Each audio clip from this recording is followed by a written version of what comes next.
上一期视频我们讨论了人们为什么害怕讨论死亡的话题，今天我们就讨论一下那些曾经经历过死亡的人都看到了什么，体验到了什么，死亡到底是什么感觉。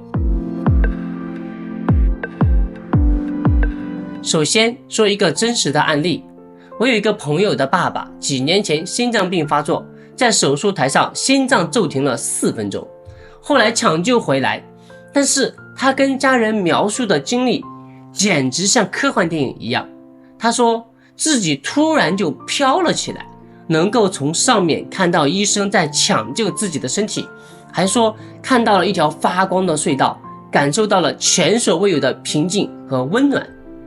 这个描述感觉很科幻，但是全世界有成千上万的人都有过类似的经历，那到底是真的还是假的呢？那些回来的人都说了什么呢？我花了很长时间研究这个话题，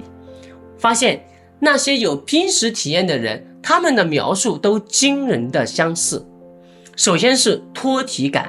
几乎所有人都说了自己突然就跳出了身体，然后能够从旁观者的角度看到自己，就好比你突然从第一人称视角切换到了第三视角。这种感觉你能想象吗？就像科幻电影里面的灵魂出窍的感觉。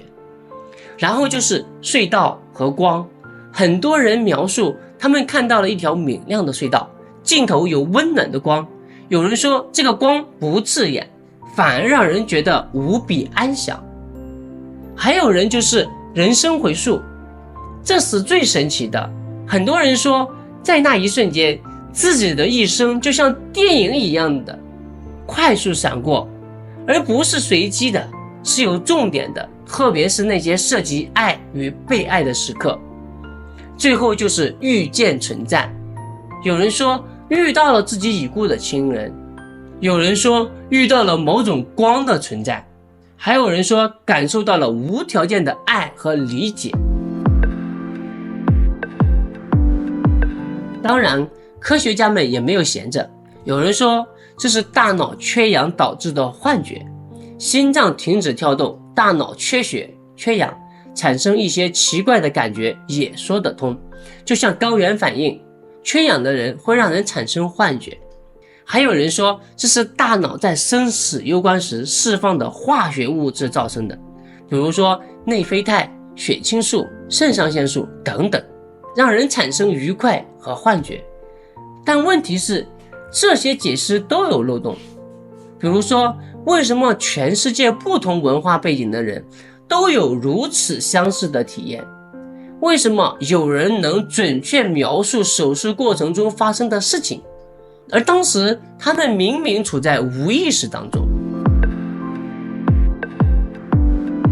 更有意思的是，几乎所有过濒死体验的人回来以后都变了，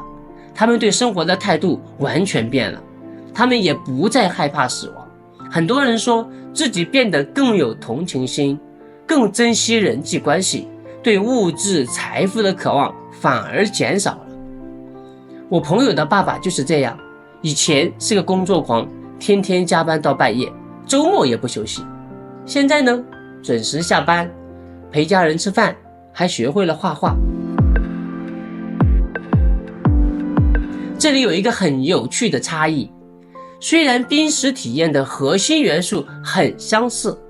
但是细节会受到文化背景的影响。比如说西方人可能更容易看到耶稣或天使，印度人可能会看到印度教里的神，而中国人有的时候会看到祖先或者传说中的神仙仙人。这说明什么呢？可能我们的大脑在创造这些体验的时候会调用我们熟悉的文化符号，但是也有可能是不同文化只是用了不同的语言，其实描述的是同样的一个东西。不管濒死体验是真实的还是大脑神经递质的产物，